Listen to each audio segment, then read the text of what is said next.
Hi everyone, I'm going to share with you today a quick video on how I created this 3D corset based on these reference photos that were sent to me by this client.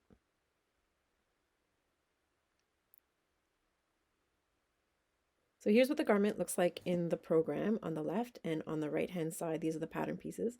I'm just going to hide those for now.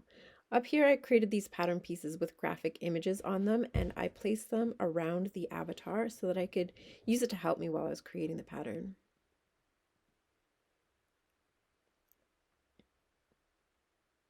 I turned down the opacity of the fabric and of the images so that I could see through them. And then I adjust my avatar so that her shape matches pretty closely to what the corset shape is. When I was happy with that, I use the 3D pen avatar tool and I draw right on her body the shape that I want the pattern to be. So you can see I can reference the image as I create the lines around her body. Here's a little sample of how the tool works. So I used it to create all these lines. Now I'm going to hide these images. And I'm going to use the lines to create 2D patterns using the flattening tool.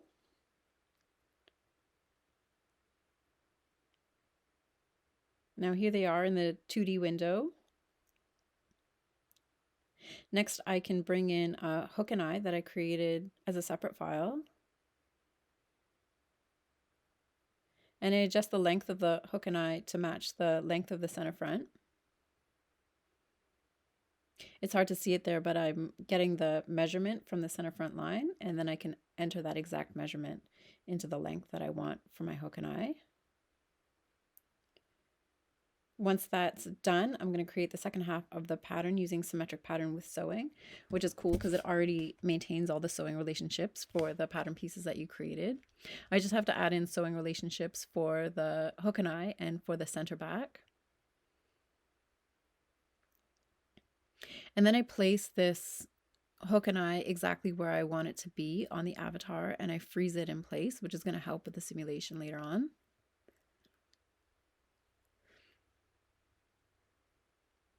Now I'm going to apply fabric to all of my pattern pieces, and I use this heavy cotton canvas, which is a nice stable fabric. There's no coutil for me to select, so that's the next closest stable fabric that I decided would be usable for the simulation.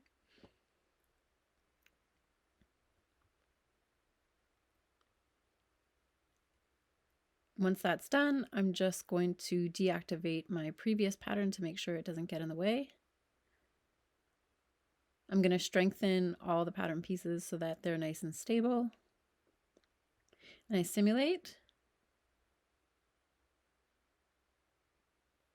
And that's essentially how I created this basic shell of a corset. And when I was happy with how that fit, I created some internal lines to create the bones and the binding. I made them the size that I wanted them to be, and then I took those lines, I traced this pattern, and I created pattern pieces, and I did that for all the bones and all the binding. Once you get all your pattern pieces, you can sew them to the internal lines in the 2D window. In the 3D window, you can superimpose over, and that places all of the bones and the binding exactly where they needed to be. I also added a physical property to all the bones and binding using trim hardware, which makes them nice and stable.